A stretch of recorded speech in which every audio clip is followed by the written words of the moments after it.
مولاي صل وسلم دائما ابدا على حبيبك خير الخلق كلهم. السلام علیکم ورحمۃ اللہ وبرکاتہ. ناظرین، استقبال ہے، سواگت ہے آپ کا viral news live studio Jalgaon, Maharashtra, India میں. میں آپ کا میزبان مفتی محمد ہارون ندوی. آئیے پرائم نیوز میں آج ایک بہت ہی اہم مدے پر بات کرتے ہیں. جی ہاں، انسانی حقوق، ہیومن رائٹس.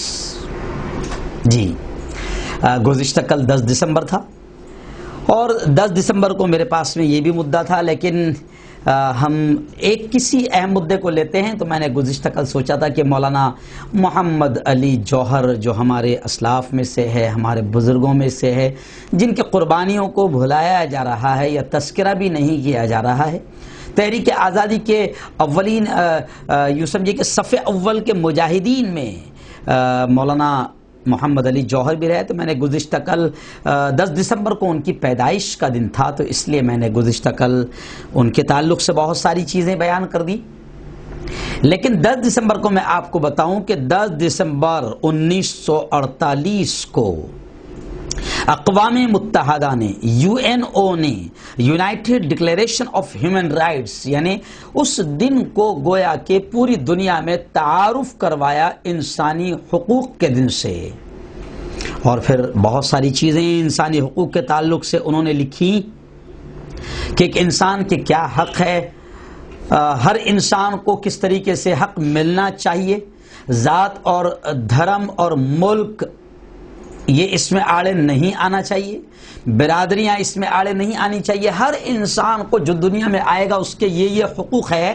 اس طرح سے انہوں نے باقاعدہ ایک پورا قانون بنا کر دنیا کے سامنے پیش کیا. تقریباً 450 جس طریقے سے میں نے پڑھا ہے کہ 375 زبانوں میں اس کے ترجمے کرائے گئے اور پوری دنیا میں اس کا تعارف کروایا گیا اور پوری دنیا میں وہ ڈاکومنٹس بانٹے گئے ہیومن رائٹس کو لے کر کے، ایک عام انسان کے، ہر وہ انسان جو دنیا میں آیا ہے. بلکہ میں سمجھتا ہوں کہ ماں کے پیٹ میں بھی اگر بچہ ہے تو پھر آپ نے بھی دیکھا کہ ہیومن رائٹس کے اعتبار سے حمل گرانے کی اجازت نہیں ہے. اگر لڑکی کا بھی حمل ہے، جیسے لوگ لڑکیوں کے حمل کو گرا دیتے ہیں، تو لڑکیوں کے حمل کو بھی گرانے کی اجازت نہیں، کارروائی ہوتی ہے. تو خیر، 10 دسمبر 1948 کو پوری دنیا کے سامنے انسانی حقوق کا ایک آفاقی منشور، انسانی برادری سے تعلق ایک آفاقی منشور دنیا کے سامنے پیش کیا گیا اور 375 زبانوں میں اس کو پوری دنیا میں تعارف کروایا گیا. تو اسی کو لے کر میرے ذہن میں آیا کہ چلو آج ہیومن رائٹس پر بات کر لیتے ہیں. جی، انسانی حقوق پر بات کر لیتے ہیں. تو میں آپ کو بتا دوں کہ یہ تو 1948 میں دنیا کے سامنے تعارف کروایا جا رہا ہے انسانی حقوق کا، ہیومن رائٹس کا. لیکن دنیا کے تمام انسانوں کو میں پیغام دے رہا ہوں، یہاں تک کہ مسلمان بھی جانتا نہیں ہے، مسلمانوں کو بھی یہ پیغام دے رہا ہوں کہ دنیا کے تمام انسانوں کو یہ بتاؤ کہ انسانی حقوق کا تصور، ہیومن رائٹس، انسانی حق کیا ہے، اس کا تصور سب سے پہلے اسلام نے پیش کیا. جی ہاں، ماں کے پیٹ میں بھی اگر بچہ ہے تو وہاں سے اسلام نے انسان کے حق بتایا کہ اس کی پرورش کیسے کی جائے. ماں کو بھی طریقے بتایا کہ اس کی پرورش کیسے کی جائے. اور اس زمانے میں جب لڑکیاں زندہ اگر پیدا ہو جائے اور پیدا ہونے کے بعد پتہ چلے کہ یہ لڑکی ہے، تو لڑکی ہونے پر پورا سماج ناراض ہو جاتا تھا. اس لیے باپ اور ماں اس بچی کو، بیٹی کو زندہ دفن کر دیا کرتے تھے. تو پوتر قرآن میں آیت اتری کہ وَإِذَا الْمَوْءُودَةُ سُئِلَتْ بِأَيِّ ذَنبٍ قُتِلَتْ، کہ کل قیامت کے دن اللہ کی عدالت میں جس بیٹی کا حمل گرا دیا گیا تھا، جی ہاں، ابرشن کر دیا گیا تھا، وہ بیٹی اللہ کے دربار میں ماں باپ سے پوچھے گی کہ آخر میرا جرم کیا تھا. بِأَيِّ ذَنبٍ قُتِلَتْ، آخر کس جرم کی بنیاد پر مجھے مار دیا گیا، میرا حمل گرا دیا گیا، مجھے زندہ رہنے نہیں دیا گیا. تو ماں کے پیٹ میں اگر حمل ہے تو اس کا بھی حق اسلام نے بتایا ہے، اسلام نے سکھایا ہے. اور پھر یہی نہیں، عورتوں کے حق، مردوں کے حق، بچوں کے حق، بزرگوں کے حق، بہن کے حق، ماں کے حق، بھائی کے حق، بیوی کے حق، شوہر کے حق، انسانی زندگی میں یہ جتنی چیزیں ہیں، یہ سارا تصور اگر کسی نے پیش کیا ہے سب سے پہلے، تو ہم بڑے فخر کے ساتھ، بڑے گرو کے ساتھ کہہ سکتے ہیں کہ اسلام نے پیش کیا ہے۔ اسلام نے ساری تعلیمات دی ہے، یہاں تک کہ اسلام نے کہہ دیا، اور صرف انسان ہی نہیں بلکہ میں آگے بڑھ کر یہ کہوں کہ اسلام وہ مذہب ہے کہ جس نے صرف انسان ہی نہیں بلکہ اسلام وہ مذہب ہے کہ جس نے جانوروں کی بھی رائٹس بتائے ہیں، اینیمل رائٹس بتائے ہیں۔ اور آپ دیکھیں کہ پیارے آقا صلی اللہ علیہ وسلم کی زندگی کے ڈھیر سارے واقعات ملتے ہیں کہ اگر کسی صحابی رسول نے اگر کسی پرندے کو قید کر لیا ہے، پرندے کے ایک مرتبہ حضور کریم صلی اللہ علیہ وسلم کی خدمت میں ایک صحابی آئے، محفل میں آئے، تو ان کے بغل میں کچھ رومال میں لپٹا ہوا تھا اور پرندوں کی آواز آ رہی تھی۔ حضور پاک صلی اللہ علیہ وسلم نے پوچھا کہ بھئی یہ کیا ہے؟ تو کہا کہ حضور میں راستے سے آ رہا تھا تو مجھے چند پرندوں کے بچے دکھے تو میں نے انہیں قید کر لیا، میں نے انہیں پکڑ لیا۔ تو اللہ کے نبی حضرت محمد صلی اللہ علیہ وسلم نے فرمایا جاؤ جنگل میں ان پرندوں کو چھوڑ آؤ، ان کی ماں بڑی پریشان ہو رہی ہوگی۔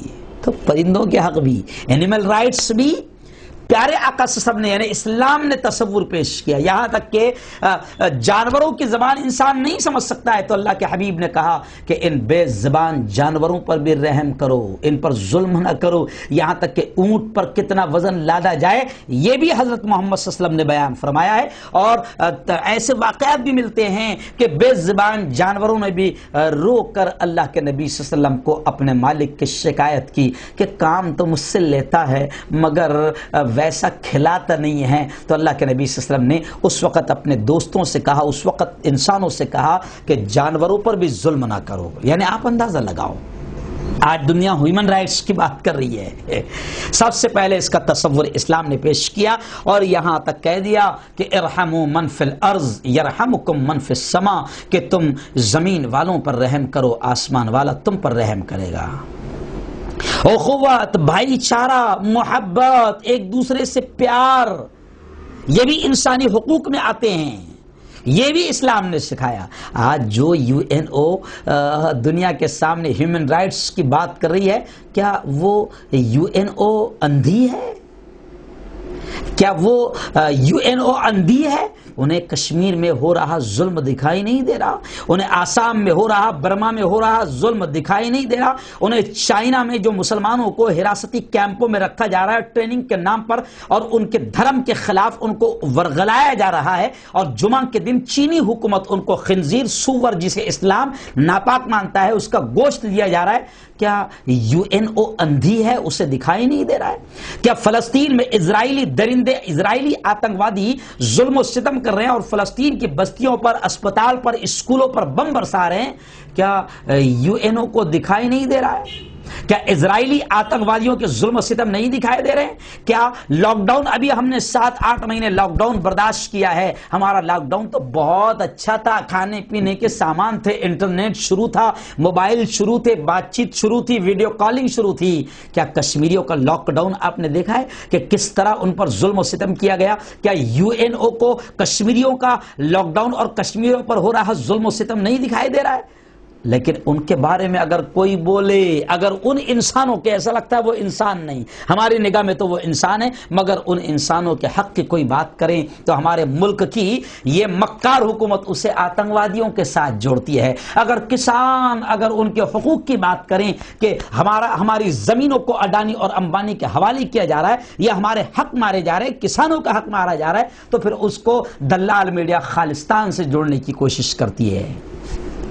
تو جناب میں تو کہہ رہا ہوں کہ کیا فلسطین سے لے کر سیریا اور برما سے لے کر کشمیر اور افغانستان تک ہو رہے ظلم کیا یو این او نہیں دیکھ رہی ہے؟